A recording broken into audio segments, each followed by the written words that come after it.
الحمد للہ وحدہ والصلاة والسلام علی من لا نبی بعدہ اما بعد فاعوذ باللہ من الشیطان الرجیم بسم اللہ الرحمن الرحیم قال اللہ تبارک و تعالی فی القرآن المجید والفرقان الحمید وآتوا النساء صدقاتهن نحلہ صدق اللہ و صدق رسولہ النبی الکریم۔ معزز سامعین،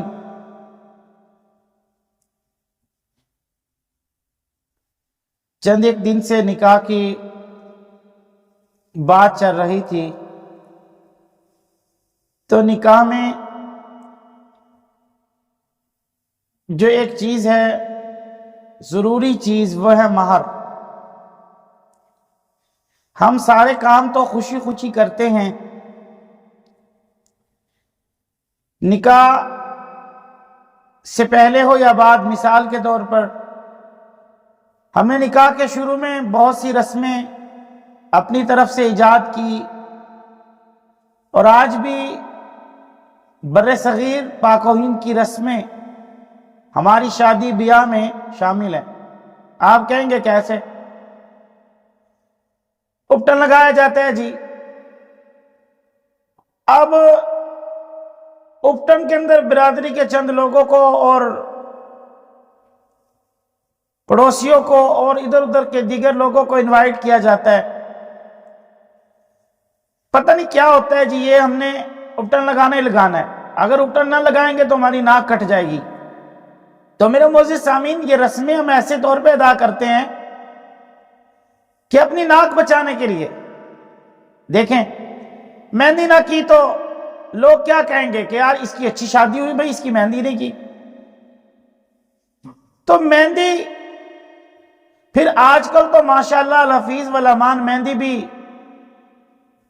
میرج ہالوں میں ہونے لگ گئی۔ مہندی کا کھانا نہ کھلایا تو برادری والے تانا دیں گے، دوست تانا دیں گے، عزیز رشتہ دار کیا سمجھیں گے۔ یہ رسمیں تو ہم ادا کرتے ہیں، جب باری آتی ہے مہر کی، ہم اس وقت کہتے ہیں مولوی صاحب بس شرعی مہر ہی ہونا چاہیے۔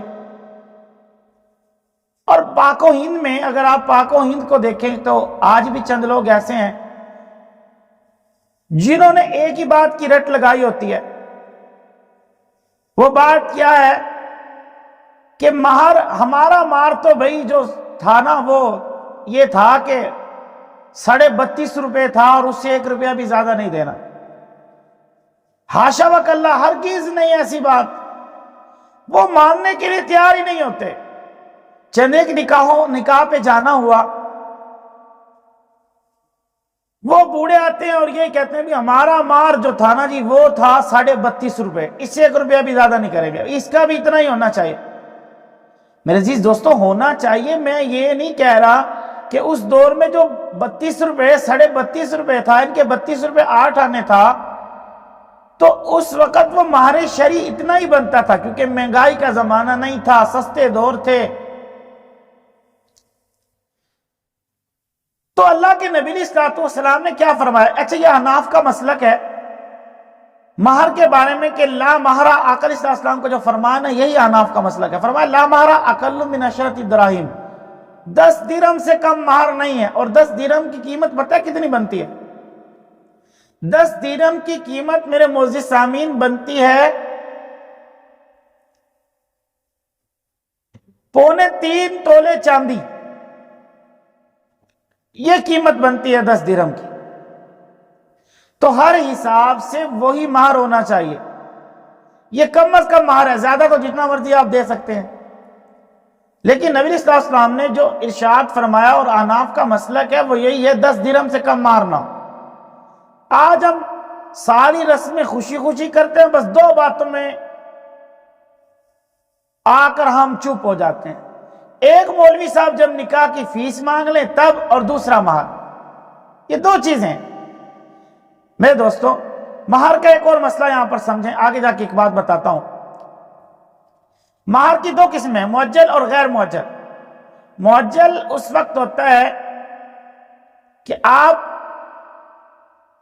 فوراً ادا کر دیں، فی الفور، اور غیر معجل بعد میں کبھی بھی ادا کر دیں۔ بعض لوگ یہ بھی کہتے ہیں، اپنی بیوی کی جا کے منتیں شنتیں کی اور یہ کہا کہ بی بی مہر معاف کر دے، تو یہ معاف کروانا غلط بات ہے میرے عزیزوں، یہ بہت غلط بات ہے۔ چل تو وہاں مہر کے وقت کہہ رہے ہوتے ہیں چل تھوڑا لے لو، اتنے کم کر دو، تو یہ بالکل غلط بات ہے۔ حالانکہ قرآن کہتا ہے وَآتُوا النِّسَاءَ صَدُقَاتِهِنَّ نِحْلَةً، اپنی بیویوں کا مہر خوشی خوشی ادا کرو۔ اور مہر کتنا ہونا چاہیے یہ تو میں نے بتا دیا ہے، زیادہ کی اگرچہ کوئی مقدار نہیں ہے، لیکن مہر خامد کی حیثیت کے مطابق ہوگا، جتنی خامد کی حیثیت ہے اتنا مہر ہوگا۔ تو میرے معزز سامعین، پھر مہر میں ایک اور بات ہے، زندگی میں اگر کسی نے مہر نہیں دیا اپنی بیوی کا اور وہ فوت ہو جاتا ہے تو وراثت تقسیم ہونے کے وقت بیوی اپنے مہر کا مطالبہ کر سکتی ہے۔ بیوی کے لیے ضروری ہے کہ وہ اپنا مہر کا مطالبہ کر لے اگر اس نے لینا ہے۔ تو میرے معزز سامعین، اللہ کے نبی علیہ الصلوۃ والتسلیم صلی اللہ تعالی علیہ وسلم نے یہی ارشاد فرمایا، اور اللہ کا قرآن بھی یہی ترغیب دے رہا ہے کہ اپنی بیویوں کو مہر خوشی خوشی دو۔ حضرت عمر رضی اللہ تعالیٰ عنہ نے ایک دن خطبہ دیا اور اس میں فرمایا کہ بہتر نکاح وہی ہے جس میں عورت کا مہر کم ہو، اور در حقیقت نبی کریم صلی اللہ علیہ وسلم کی حدیث بھی ہے۔ آپ صلی اللہ علیہ وسلم نے ارشاد فرمایا کہ عورت کا مہر ہلکا پھلکا ہونا چاہیے۔ اب اس سے یہ نہیں کہ تم اندازہ لگا لو کہ ہم اپنی بیویوں کو، ہماری حیثیت تو ہے 1,00,000 دینے کی اور ہم وہی 5,000 7,000 8,000 دے دیں، اس سے یہ اندازہ بھی نہیں لگانا، یہ بات بھی نہیں، اپنے کام کے لیے ہم بڑی جلدی فتوے خود نکال لیتے ہیں۔ تو میرے عزیز سامعین، جب عورت نے یہ بات سنی، ایک بوڑھی عورت نے، تو حضرت عمر سے عرض کرنے لگی امیر المومنین، ہم اللہ کی بات مانیں یا آپ کی؟ تو فرمایا کہ قرآن کریم میں اللہ رب العزت نے خود ارشاد فرمایا وَآتَيْتُمْ إِحْدَاهُنَّ قِنْطَارًا، جب تم عورت کو زیادہ سارا مال دے دو تو واپس نہ لو۔ ہمیں اللہ زیادہ دلوا رہا ہے، عمر آپ کم کی بات کر رہے ہیں۔ اس وقت حضرت عمر رضی اللہ تعالیٰ عنہ نے یہ کیا ارشاد فرمایا، وہ جملہ کیا تھا؟ وہ جملہ یہ تھا امیر المومنین حضرت عمر رضی اللہ تعالیٰ عنہ نے ارشاد فرمایا کہ جس امت کی بوڑھی عورتوں کو ایسے مسائل یاد ہوں وہ امت بھلا کیسے گمراہ ہو سکتی۔ تو میرے معزز سامعین، حضرت عمر رضی اللہ تعالیٰ عنہ نے اللہ کا شکر ادا کیا، اور پھر حضرت عمر رضی اللہ تعالیٰ عنہ جو حضرت کلثوم سے نکاح کیا تھا رضی اللہ تعالیٰ عنہا، جو حضرت فاطمہ کی بیٹی ہیں، حضرت علی کی بیٹی ہیں، ان کو حضرت عمر رضی اللہ تعالیٰ عنہ نے سب سے زیادہ مہر دیا تھا، اور لوگوں نے اعتراض کیا تھا کہ کسی کو اتنا مہر نہیں دیا بیویوں میں سے، لیکن ان کو کیوں؟ تو فرمایا اس وقت میرے پاس اللہ رب العزت کی طرف سے دی ہوئی اتنی زیادہ نعمت تھی، اس لیے میں نے ان کو سب سے زیادہ مہر دے دیا۔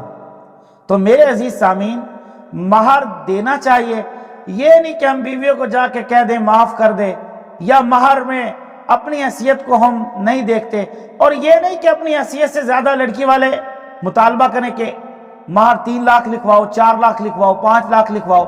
اس کی حیثیت کو لڑکی والوں کو بھی دیکھنا چاہیے، اور لڑکے والوں کو بھی کم از کم اپنی حیثیت، لڑکے کی حیثیت کے مطابق مہر لکھوانا چاہیے، اور پھر مہر دینا بھی چاہیے۔ بلکہ حضرت علی اور حضرت فاطمہ رضی اللہ تعالیٰ عنہ کے بارے میں آتا ہے کہ جب حضرت فاطمہ کا مہر تھا تو حضرت علی رضی اللہ تعالیٰ عنہ نے اس مہر کے پیسوں سے حضرت فاطمہ نے کھجوریں اور شہد منگوایا تھا، اور وہ دونوں نے تناول کیا۔ تو میرے دوستو، یہ مہر عموماً ہماری عورتوں کو بھی یہ سمجھایا جاتا ہے، کیونکہ یہ مسائل چلتے ہیں کہ مہر نہ لینا، چھوڑ دینا، تو یہ عورت کا حق ہے اور عورت کو لینا چاہیے۔ اور جو 3 مالوں کی اللہ کے نبی صلی اللہ علیہ وسلم نے پاکیزہ ارشاد فرمایا، ان میں سے ایک مال مہر کا مال بھی ہے جو سب سے پاکیزہ مال ہے۔ تو یہ مہر کے مسائل ہیں جو آپ حضرات کے سامنے میں عرض کر رہا ہوں۔ تو میرے دوستو، ایک بات اور سمجھ لیں آپ، حق مہر ہم ہمیں اللہ کے قرآن نے خوشی خوشی دینے کا حکم ارشاد فرمایا، لیکن حق مہر کے معاملے میں ہم ایسا نہ کریں کہ بعد میں، جیسے میں نے عرض کیا، ہمیں اپنی وراثت سے، کیونکہ مہر زندگی میں نہیں دیا تو پھر وراثت میں عورت مطالبہ کر سکتی ہے، اور پھر اس عورت کے مطالبے کو معیوب نہیں سمجھنا چاہیے، بلکہ اس کا حق مہر اسے دے دینا چاہیے۔ نبی کریم صلی اللہ علیہ وسلم کی یہ تعلیمات ہیں، حضور نبی کریم صلی اللہ علیہ وسلم کا یہ دین ہے، مگر آج ہم تمام رسمیں تو کرتے ہیں، دین کے اس پہلو کو بھول جاتے ہیں جو مہر کے متعلق جناب رسول اللہ صلی اللہ علیہ وسلم نے ارشاد فرمایا۔ امہات المومنین کا مہر کیا تھا، آپ نے کیا مہر دیا رسول اللہ صلی اللہ علیہ وسلم نے، اور رسول اللہ صلی اللہ علیہ وسلم کی بیٹیوں کا مہر کیا تھا، وہ زندگی رہی تو پھر کبھی اگلی ویڈیو میں انشاءاللہ کسی طور پر عرض کروں گا۔ اللہ رب العزت سمجھ کر عمل کرنے کی توفیق عطا فرمائے۔ وآخر دعوانا الحمدللہ رب العالمین۔